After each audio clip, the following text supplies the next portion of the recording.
In this video, I want to share my thoughts about the game Breakthrough from the instructional point of view. By that I mean it is meant for the instructors, teachers, parents who want to implement the game and hopes to get the best possible cognitive results for the students. So first of all, I do hold the game in a high regard.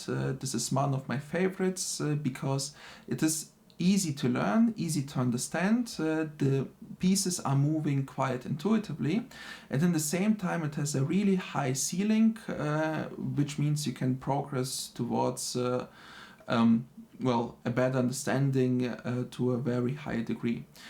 It does require a whole overview about the entire board. At the same time, at certain situations, you need to have also a precise calculation, at least one or two moves ahead. But even this is already a big upgrade for the cognitive side. It does present a high challenge, and by that I mean to play the game in a proper way. You need to simultaneously see your own move patterns, see the opponent's move patterns. If you think that's basically the same, the opponents are moving towards you, and therefore they have their arrows and move possibilities are opposite of yours. So it's not literally the same. It's not the same for the children. At the same time, you need to have a plan. You need to understand what the opponent's plan is. You need to remember what was his last move, what's his idea.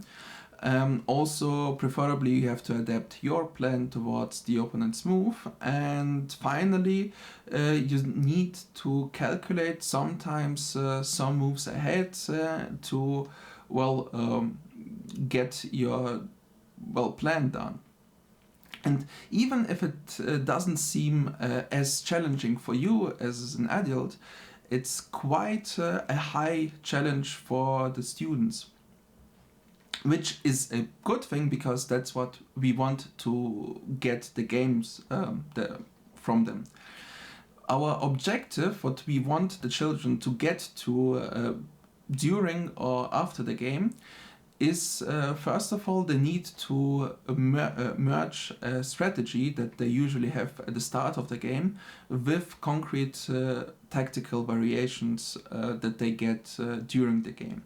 Also, they need to adapt their plan depending on what the opponent does.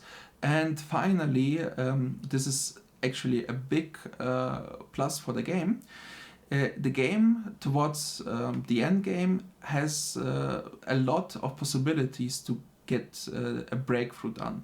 And sometimes, or usually, that is relying on a sacrifice. And that means that the students, for the first time in their life maybe, will play a well thought through combination correctly. And obviously that's pretty motivating for them, and at the same time it's a huge milestone for them to achieve. The time frame for the game in my courses was 5 minutes per game, and these were for the players that I just implemented, showed how the game is done. I would say that between two experts it can also last up to 20, maybe even 30 minutes, because the more thoughts you have about the game, the more you will think about each single move. So the source for the game is not invented by myself, but it was invented by Dan Troika in the year 2000, and I have seen it in the 21 strategy games guidebook, so I can present it to you right now. So the game rules, you can stop and read them again. Here they are. And I'll continue to be speaking more about the game itself.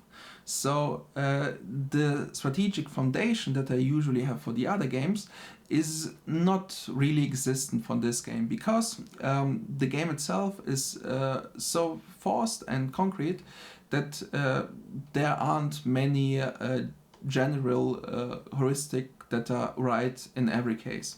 So you need to have a plan, obviously, but it always depends on what is the position that you're looking at.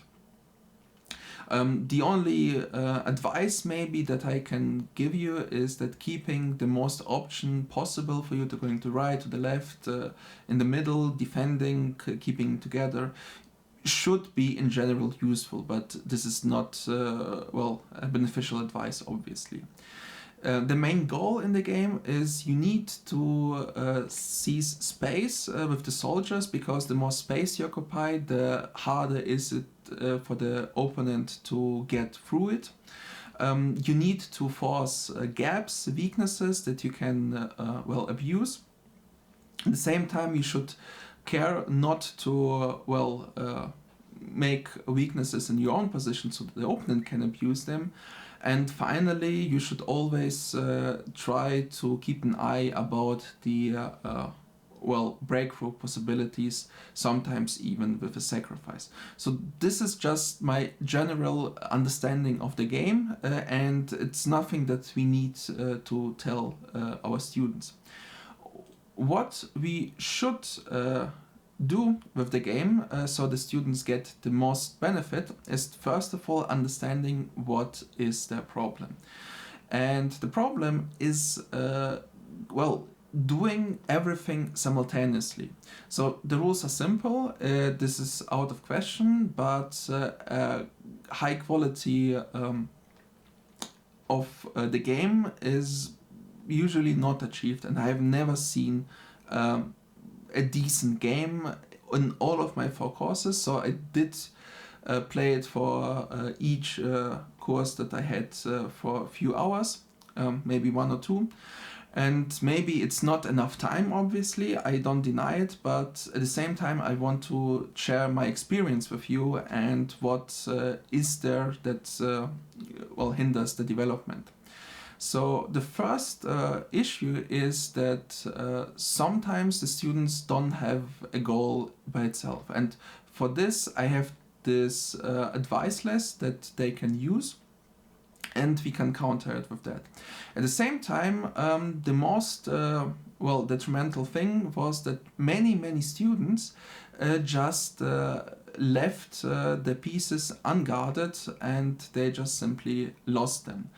And we hope obviously that this is the easiest part, just don't lose your pieces, but at the same time this is already a challenge that we need to accept and we need to work with to get them to a point where the strategy does matter and it's not just about not letting your pieces die. So the advice for students that I would also advise you to tell them is that take care of your pieces, obviously, and also just the explanation that in the hands of an expert, I would say, and I do believe that it's true, that just a piece up is already enough to win the game if it's just, in chess terms you've seen, that's a free piece. So without any compensation or weaknesses. So sacrificing is obviously allowed, but sacrificing not by intuition and just for the fun of it, but only if there is a clear calculated path towards the winning position. Otherwise, keep your pieces alive, or exchange them if you like, that's also fine, but don't lose them. Also, you need to have an idea, a plan, keep them together, but try to move your pieces forward, because the more space you occupy, the more possibilities usually there are. It's not a fully correct rule, since sometimes you might be better off keeping them maybe close together behind back, but in general, just move forward, then more possibilities will be available. And obviously, if you have a good idea, a clear path to the win, you should use it, and you should take notice of gaps and plan ahead. Maybe if you spot a gap, go to the gap and try to abuse it. Also, don't make any weaknesses in your own position, or if you spot one, maybe it's not a weakness yet, but once the opponent comes close, then he has a threat, then try to, well, block it or defend it, but just do something about it. Now, my personal experience with implementing the game. So, about the high ceiling. In this game, even small qualitative differences in the gameplay will result in the outcome. And that has some, well, upsides and downsides. And the upside is that the progress is quite visible. For example, if you have two similar students playing against each other and one loses, and then I can give him some hints that he will try to implement. In that case, he will see his results right away and probably will win the next game. And this is, well, an upside because then they're motivated to learn and to improve during the game. At the same time, the downside is that a better player is always better. And if you let a way better player playing against a weaker one, then the result will always be the same, and that leads to a determination in the motivation for both of the players. So therefore, I would advise you to play it if you have a group as a tournament. So for example, the better, if you win, then you just go to the higher board, king's seat, whereas the weaker players come closer to the bottom, and then you have similar, well, game strengths playing against each other. If you have only one student, for example, if you're just a teacher, a parent, then in that case, I would advise you maybe, first of all, to play weaker, obviously, and on the second part, just try to analyze the game and ask your student what he thinks he did wrong, what could have been done better, and improve the game by this ladder. The main danger that I encountered myself, because I didn't have the tactical puzzles yet, that was the tactical puzzle for the results of it, is that my students, for the time being of this 1 or 2 hours, just completely stagnated. So the bad players played bad and they did not improve at all, whereas the best players, well, they had a good level, but they had no intention to improve even more because they were already high. So the solution about it is to explain the game in a more proper way, for example, with these tactical puzzles that I provided to you, to explain what different patterns and ways there are to play and succeed in this game, and well, make them comprehend the game, since it is easy to understand, and I really wish that the game bring results, but we need to get the students to a certain point first so that these results will come up at all. About this cognitive challenge for the students is we need also to understand that the game does demand a lot, even if it seems obvious to us. At least it seems obvious to me as a chess player, but in my courses in real life, even the very first rule, just don't lose any pieces, was already a big challenge. At the same time, it should be obvious, because every time when I attack an enemy piece, then he can take my piece. So it's quite easy to understand, you would think. So the ultimate goal that I would explain myself is the students can understand their mistakes quite immediately after the game, or even after the mistake is done, and they can explain it. That's not the goal, but that's just the pre-mission. It is there. And what I want to achieve ideally from the game is that I get most or even every student up to a point where he understands his mistake, his points, even before the game, before the move that he is intending to play. So he wants to, he should get to a level where we, for example, I want to make this move, and this would be the answer, and I don't like the answer, therefore I simply don't play my intended move but play a different one.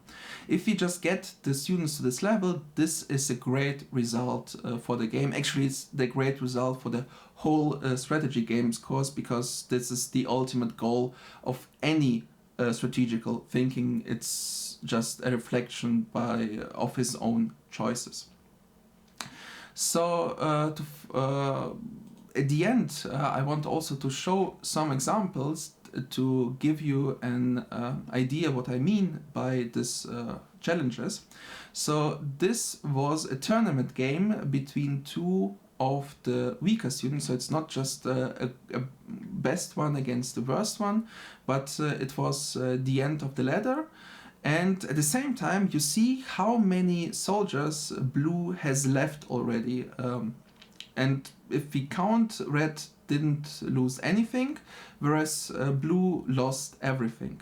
So it's either that blue didn't even try to play, but I was there and looking at the game, so I know that wasn't the case, or blue really has big,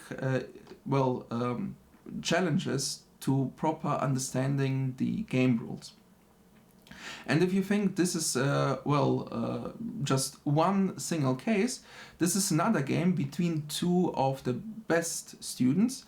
And here what happened was that first of all, if you count the pieces, then red lost already one. So blue lost 3, whereas red lost 4. So blue is one soldier ahead, and usually with a right play this would be already a win. And we are just at the start of the game, so it's not like deep in.